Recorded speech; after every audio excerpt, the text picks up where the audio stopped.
It's the Pacific Northwest geek here, Echo Cero.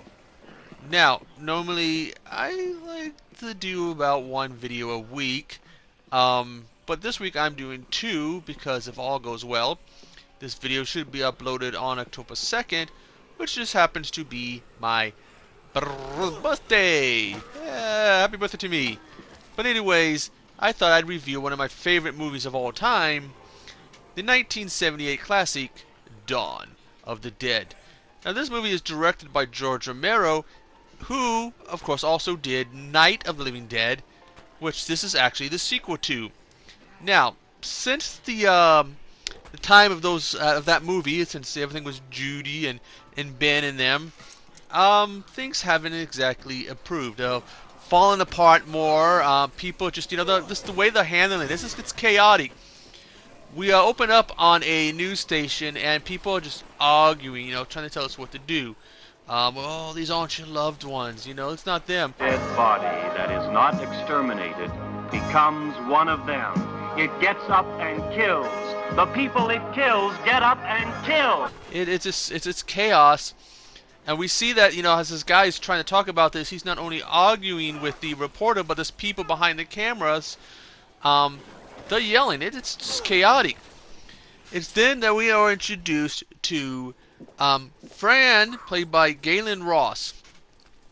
She's one of our main characters. She's like I don't know what she does. She's like a producer or something for this news station, a news show. And she discovers that the emergency shelters that they have been advertising and showing, where you need to get shelter, you need to get away, go here. They discovered that the list is not only old, but these shelters are no longer functioning. Rescue station. Half of those are inoperative as of now. Charlie, these are rescue stations. We can't send people to an operative rescue station. Presumably, they become an all-you-can-eat buffet for the undead. And gets into an argument with one of the bigwigs because she says, stop showing them. It's no use in sending people to shelters that are no longer functioning. We also introduced to Stephen, played by David Imrie, who is her lover, her boyfriend or whatever. He is the traffic news reporter, nicknamed Flyboy because he's the guy who flies the helicopter. Who's basically like, we need to get out of here. I got my helicopter. We're going to meet my friends, and we'll get out of here. We then shift over to an apartment building. That's like some SWAT team type guys are basically going to be doing a raid. And we are introduced to Roger, played by Scott Rangel, who, well, during the course of it, they did discover these people have been hiding the dead, locking them up in the room, and we get a bit of a gruesome scene where a woman becomes, I think it's a husband, a boyfriend, a brother, whatever. She basically becomes, food for him.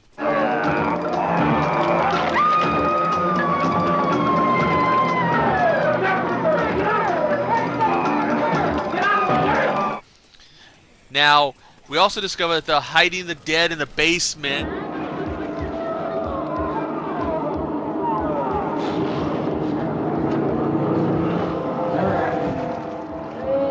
And we are introduced to Peter, played by Ken Farr. He's also the guy who edits the catchphrase for this movie. Used to tell us, when there's no more room in hell, the dead will walk here.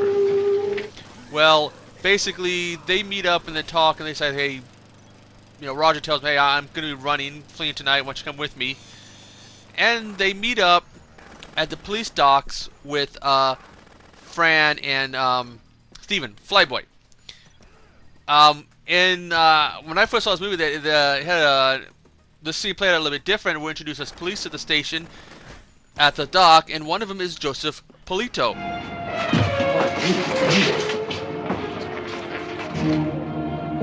We're with GON. About a minute and a half on the car. Who is also in Day of the Dead, has a different character. He was also in The Stand. He's unfortunately since passed away. Basic. They get a scene like in the one cut I got is asking for us. The cops are asking for cigarettes, and everyone's telling them the four people in the helicopter: Roger, Peter, Flyboy and Fan like, oh, we don't got any, and then you see some of them pulling out cigarettes after they, flying off. It's like, oh, you're assholes. Um, they then end up at a private little airfield trying to get gas for the plane, and there's a scene where a zombie tries to come up and sneak up on Flyboy, and well, it doesn't end too good for the zombie.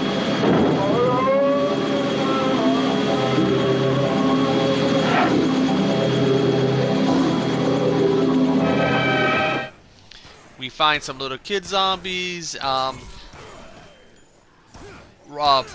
Peter almost gets shot by Steven.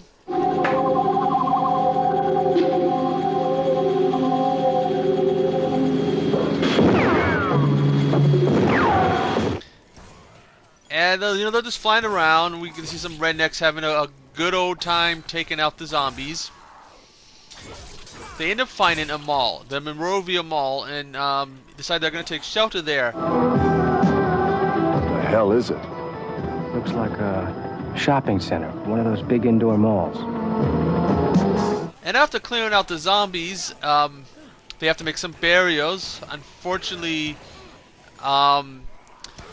Roger is bitten and wounded, and though he's able to help him complete the job, Roger eventually succumbs to his injuries, and Peter watches over him, and we see Roger coming back as a zombie, and we see Peter getting the gun ready, and then we see Flyboy and Fran, and we hear the gunshot telling us that Roger has killed Peter. Well, killed zombie. Sorry, Peter has killed zombie Roger. At least let him finish. Let us know whatever. It's really all over, isn't it? Quiet here. Unemotional. Bit of a blooper there. Anyways, they then bury Roger, and the three of them go about living their lives. They're living a pretty good life there in the mall. They got everything they need. They've created a burial that keeps the zombies from getting in. They've killed all the zombies inside. But there is something they did not calculate for. They didn't think about,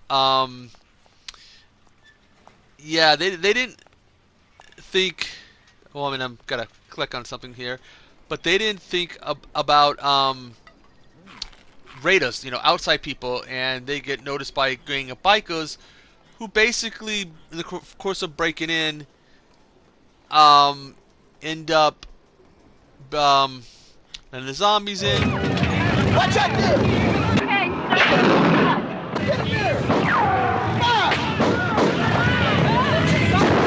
One of the biker members is a guy called Switchblade. Is played by Tom Savini, who also did the makeup for this.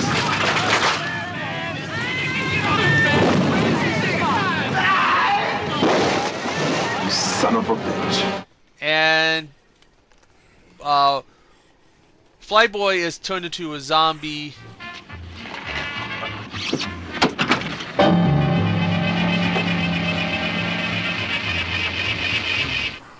And eventually killed by, I can't remember if it was by Fran or, what was it? Was it Fran? Or Peter kills him.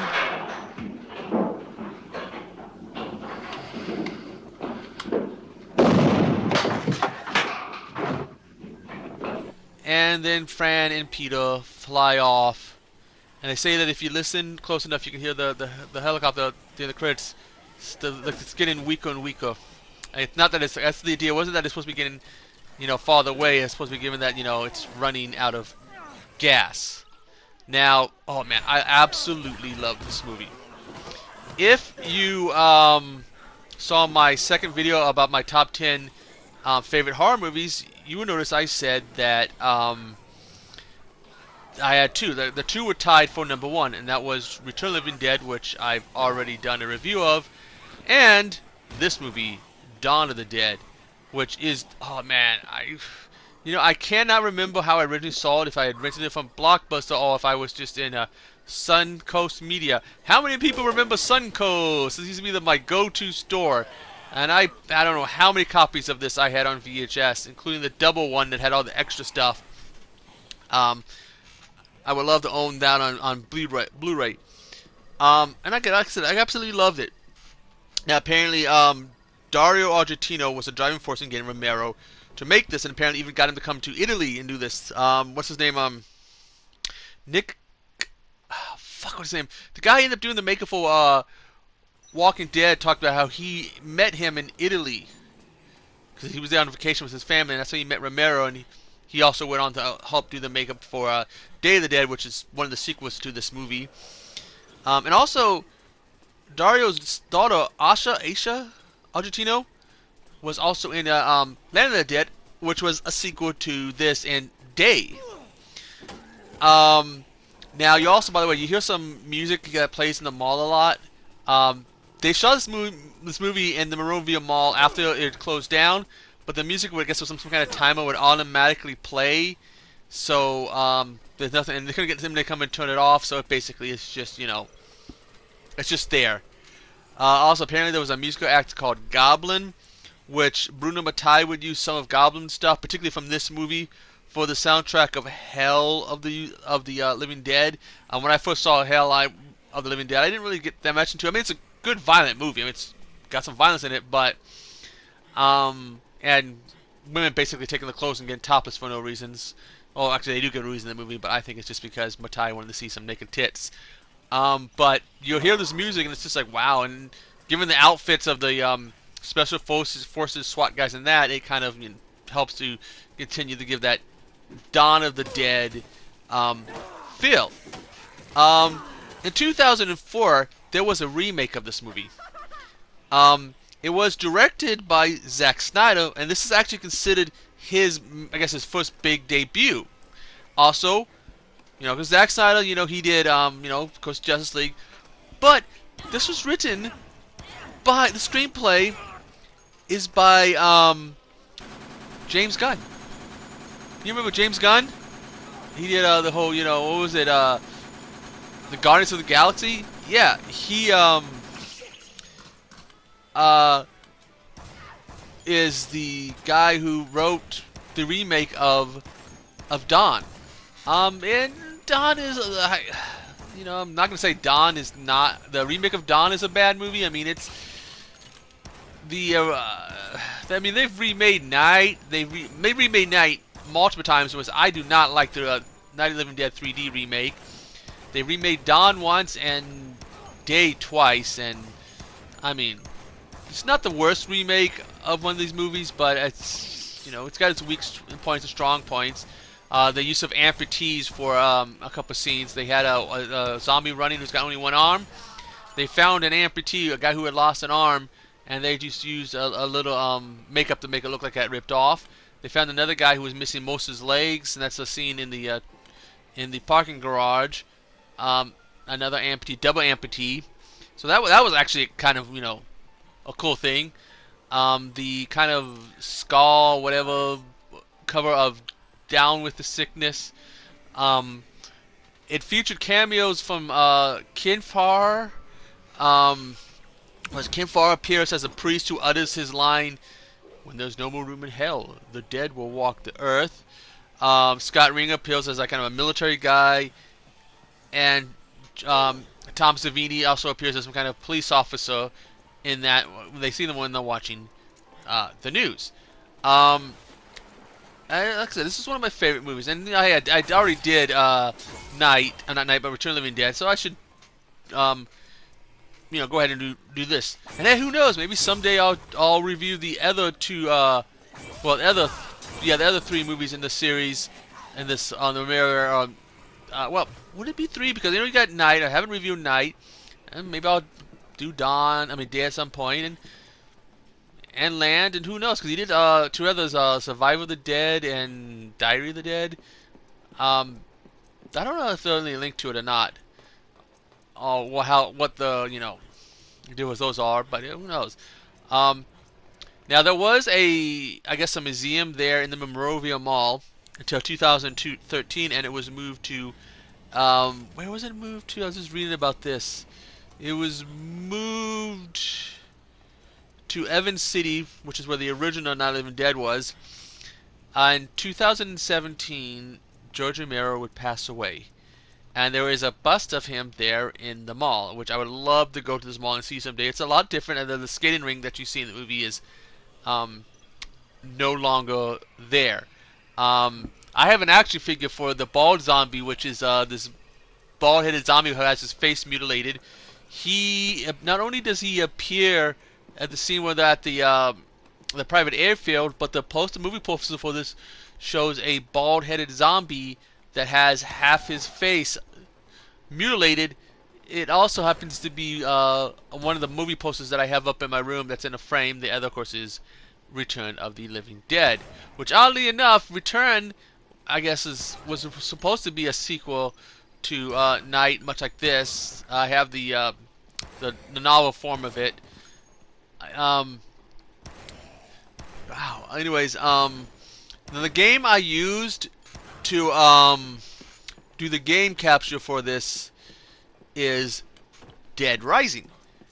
And the people who, I guess, who holds the copyrights to both the original and the remake sued Capcom, Microsoft, and Best Buy in 2008 because they were saying that they were infringing on the copyright because Dawn, both the original and the remake, has zombies in a mall, and that is something that's right also there in Dead Rising. Now, the case was, I guess, thrown out because the copyright people could not demonstrate the similarity of any of the, similarities between the two. It was, I guess I'm reading here that the people claim that basically it will similar being part of the whole wholly unpredictable concept of humans battling zombies in a mall during a zombie outbreak. There was a lawsuit involving King Kong and Donkey Kong in the early 80s. That didn't work too well for the video game company. Well, actually, it didn't work out for the movie company. And this looks like it's a similar same deal. It didn't work out for the movie company. The video game people won. But anyways, I need to go edit this and work on some other stuff. But again, like I said, this is something I'm doing as a bonus video for my birthday. So again, happy birthday to me. But anyways, I am Mecho Cero, and I will see you, an older me will see you on the flip side. How much fuel do we have? Not much. All right.